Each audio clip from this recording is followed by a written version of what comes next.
what's up guys, welcome back to my channel. If you guys are new here, please do not forget to click the like button and please do not forget to click the post notification button next to the subscribe button down below. And yeah, so if you're new here, do not forget to subscribe.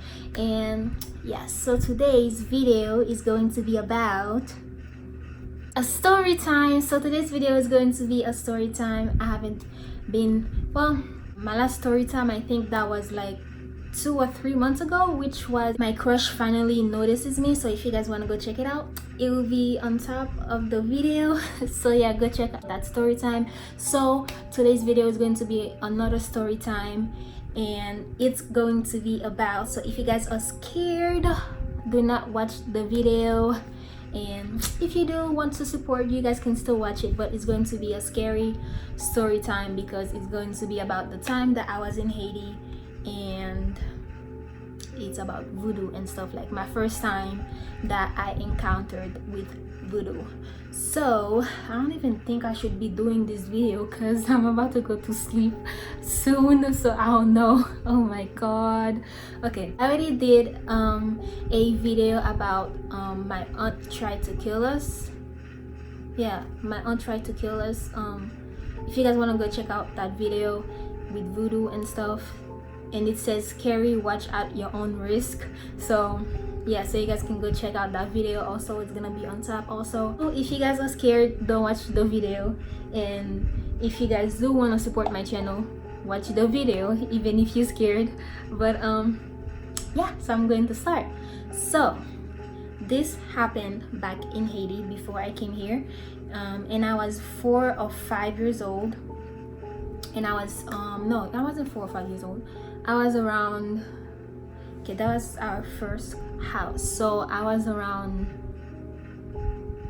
5 or 6 years old or 7. So we moved to this house, and our first house ever as a family, it was next to a church, and it was right next to the church, and it was the church, my house in the middle, and then there was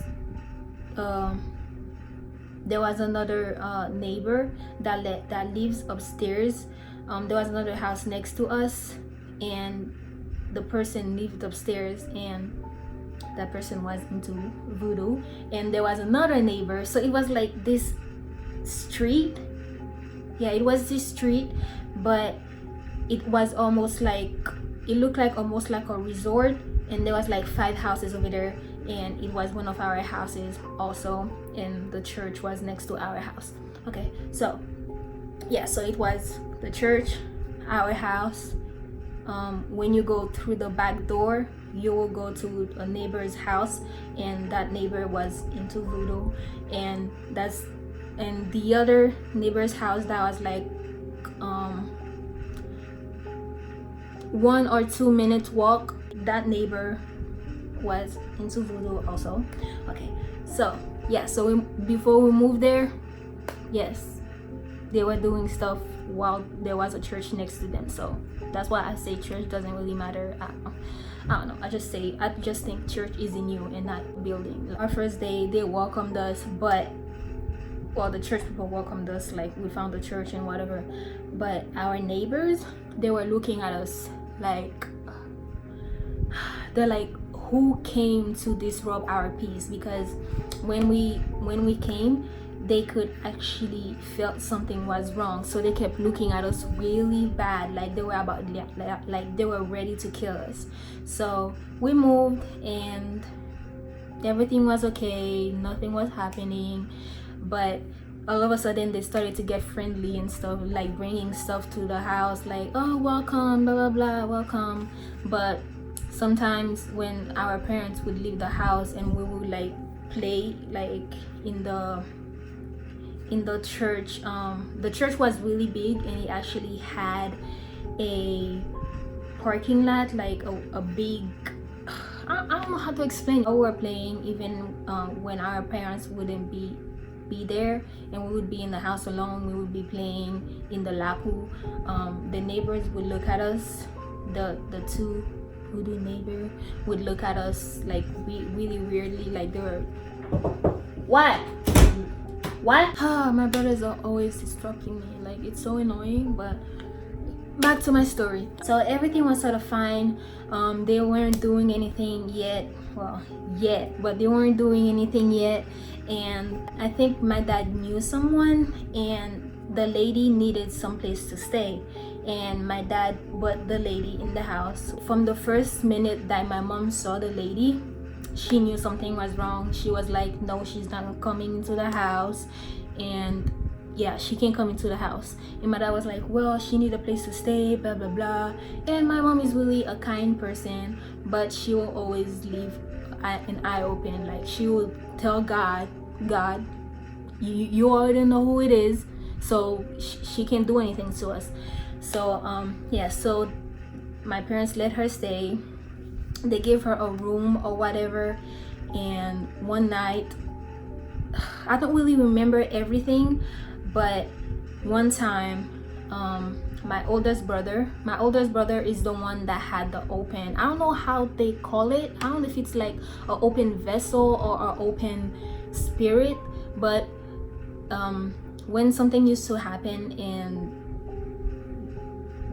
bad spirits would want to take over, you know how like when you can possess someone, so bad spirit could possess my oldest brother. My oldest brothers got sick all of a sudden. Like, he had a high fever, and when he was like sleeping and we thought he was sleeping, well, they were praying, and while they were praying, my brother started like screaming and crying and stuff, and then he just woke, like he just opened his eyes, and then it's when his eyes change color, like, you know, in the movies, even though people don't really have like the right, I don't know how to explain it, but yeah, the eyes do change. Like, you can't really see the black pupil. Yeah, it does change. So while they were praying, and my oldest brother got up, I think 6, so if I was 5 or 6 at that time, I think he would be around 10 or 9 years old. I think he would be 10 or 9 years old, or 11 years old. I don't really remember, but yeah. So while my mom and was my grandpa there? Yeah, while they were praying, everyone was praying, and we asked the church people for help also. Yeah, so while they were praying, and my brother started screaming and crying. No, he started screaming, and then his eyes started to change. And then he went to grab a knife. The kitchen was right next to the living room, so he could grab a knife there. So he grabbed a knife, and then he was doing this, so if anyone who approached him, he would stab them. And he saw my dad. He went for my dad first, and he was about to stab my dad, but since he was a little kid and we were stronger because God got us and the angels that God sends for us, so yeah, so my dad could hold my oldest brother's hand, and yeah, they still prayed and prayed and prayed. That's all I remember. And then the next time, my mom was like, see, I told you don't bring the lady in the house, because when she came and they kicked her out, I think she came with something and she put it in the house, and that's what, I don't know who sent it. I don't know if it was actually the neighbors that sent it, because we never saw that lady again. And so yeah, that was my first time. That wasn't, I don't know if it was voodoo or not, but that was the first time I actually encountered something like that. Like, that was the first time, like, the whole possessing stuff and whatever. Sometimes the bad spirits or voodoo people would use, because they always have to use something to actually, if they can't go into the house, like they can't actually send something into the house, they will put it on a person. Then when you invite the person in the house, they put it there. So yeah, that's why they say that they can possess anything. So yeah, they can possess a toy when you go buy something, and that toy you bring into the house, then it's there. Was the neighbor down, not the neighbor that lives upstairs, but the neighbor down, the neighbor that's all the way at the street. That neighbor, I heard that she used to sacrifice little babies, like little kids or whatever. She would sacrifice them to, I don't know, it was always a sacrifice. Like if you in voodoo, you always have to sacrifice something.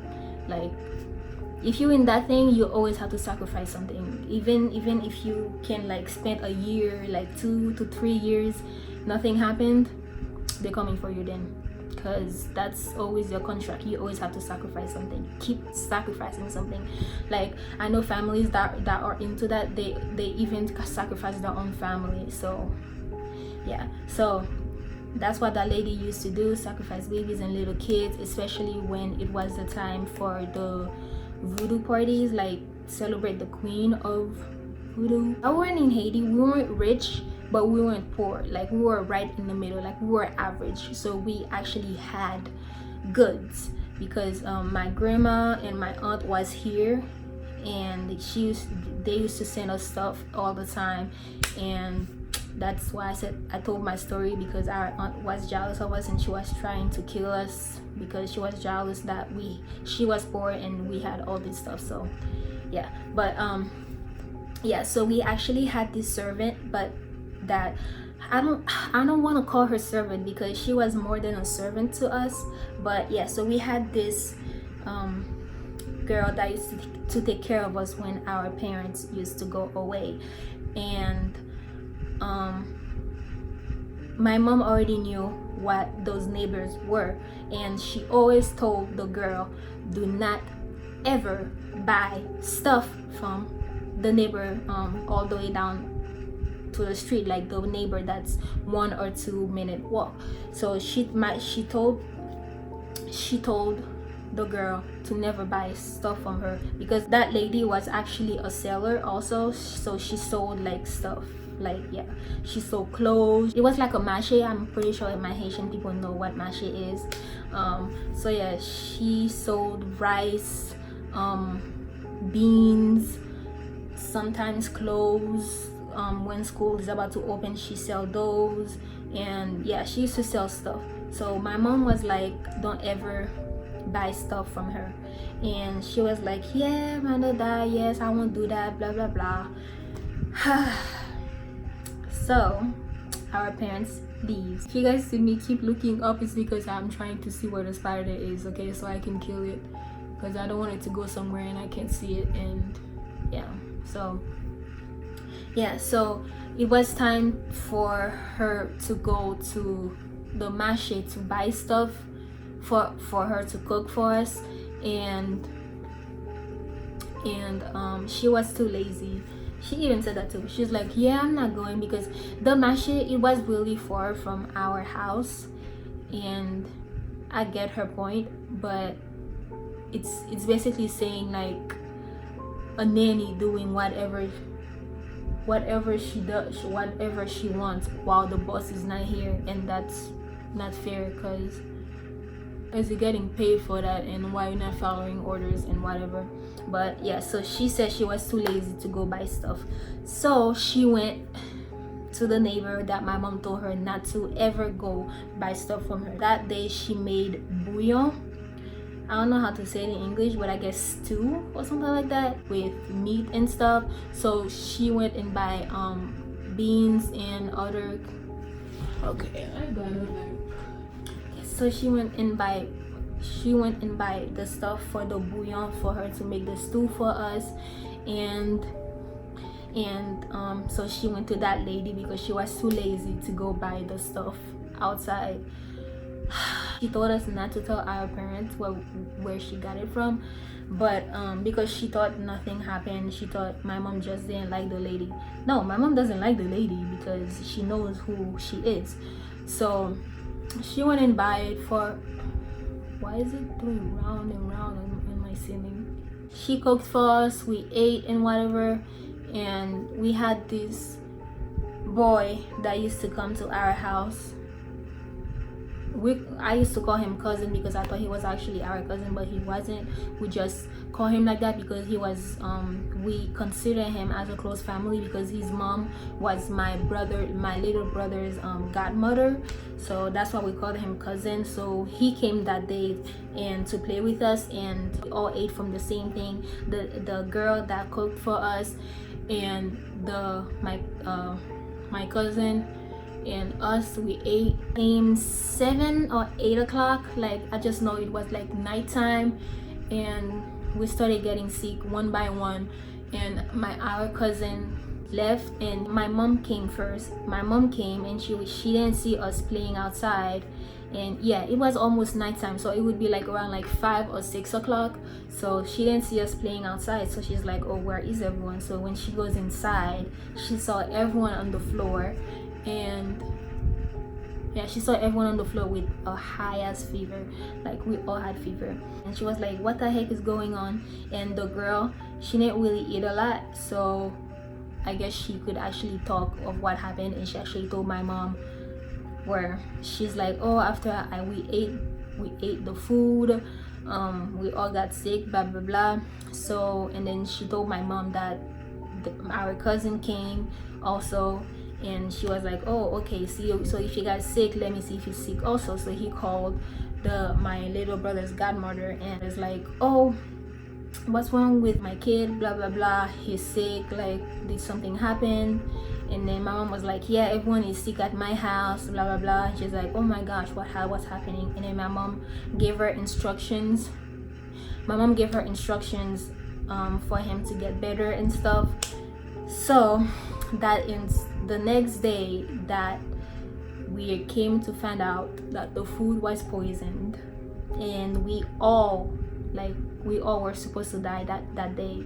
And because we all got sick at the same time, we all got sick at the same exact time. You know, in movies, like when you go, like when someone faint one by one, it's like everyone faint one by one.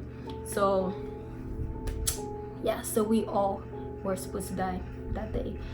So that was our first time with the voodoo experience, because she poisoned the food with the voodoo thingy.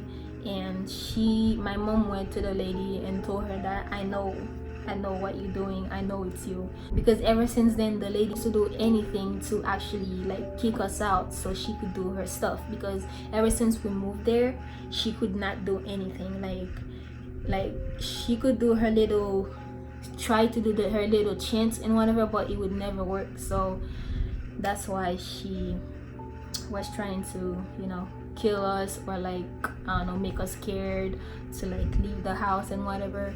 So there was one, of course, the neighbors upstairs, and she had this cat. It wasn't a real cat, it was a demon cat.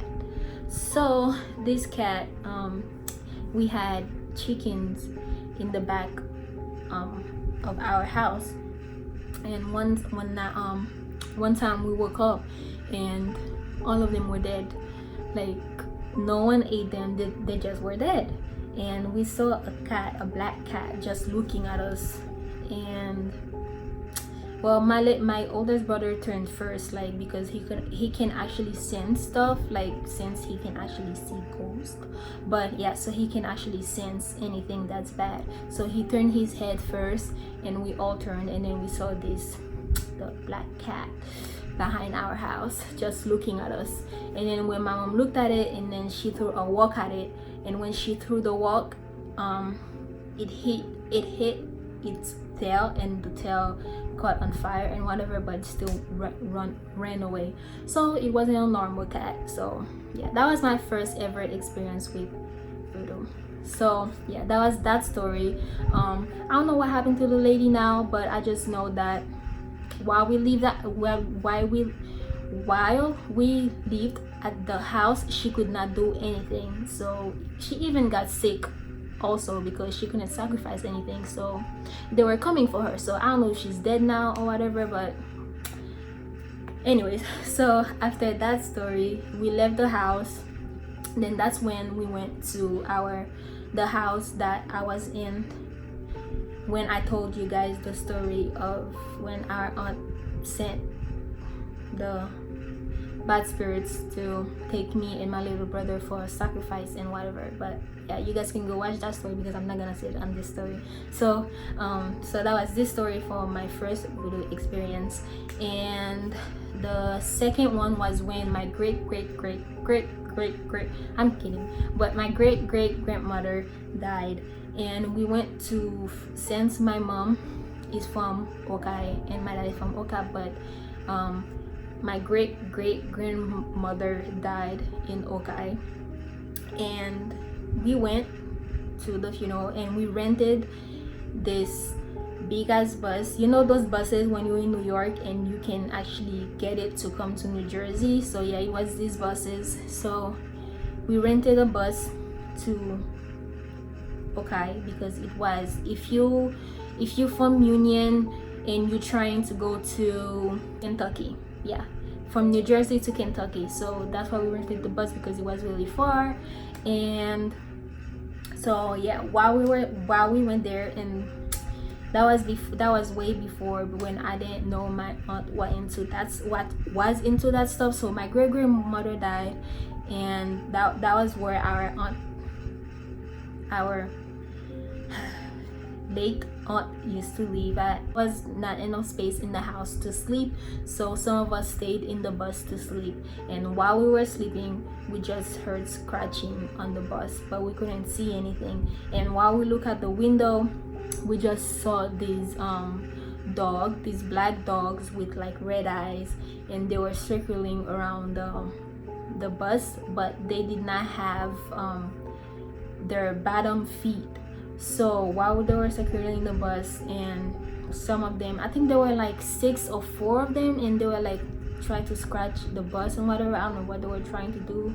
I don't know what they were trying to do, but yeah. So I don't know if you guys gonna believe me and whatever, but to each his own. So that's what I had to go through when I was living in Haiti. But yeah, so the dogs, they have bottom legs, so they were almost like spirits. So they were scratching the bus and circling the bus, and we started praying in the bus. And while we were praying, they almost got stronger. I wouldn't say they got stronger, but I feel like they were trying to hold on, because they got really more aggressive. So yeah, so while we were praying, and they actually left us alone. Like, they couldn't do anything to us, because my family have gone through so much, and I'm pretty sure a lot of people have gone through that, but my family has gone through so much with that shit. Like, so that's why when I wake up, I'm always thankful that I'm still alive, you know, because I know where I come from, and I know like where God took me out. So I'm always grateful for that. But I don't think I have anything else. Yeah, I don't think I have anything else that I can remember. I'm pretty sure there's a lot of things that happened, but I can't really remember everything. But it's always that's why I don't like cats. Like, I don't know, in the videos they look so cute, but it's just like, I know the power of cats, so it's just like I do not want any cat in my house, because no, because what they mostly use is always cats. Like, they're always in the shape of cats, so that's why I do not like cats. Having my first ever supernatural, I guess you could say, my first supernatural as a kid, and as a kid growing up. But yeah, so that's where I come from. If you guys want to hear more about my story time, tell me what you guys think in the comment down below. And my Haitian people, or like anyone that actually had a similar thing happen to them, just comment it down below and tell me like how you guys overcome it.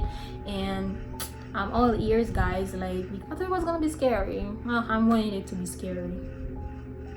But yeah, so don't forget to click the like button, and don't forget to click the subscribe button down below, and don't forget to click the post notification button also next to the subscribe button down below. And yeah, thank you guys for watching my video. Bye.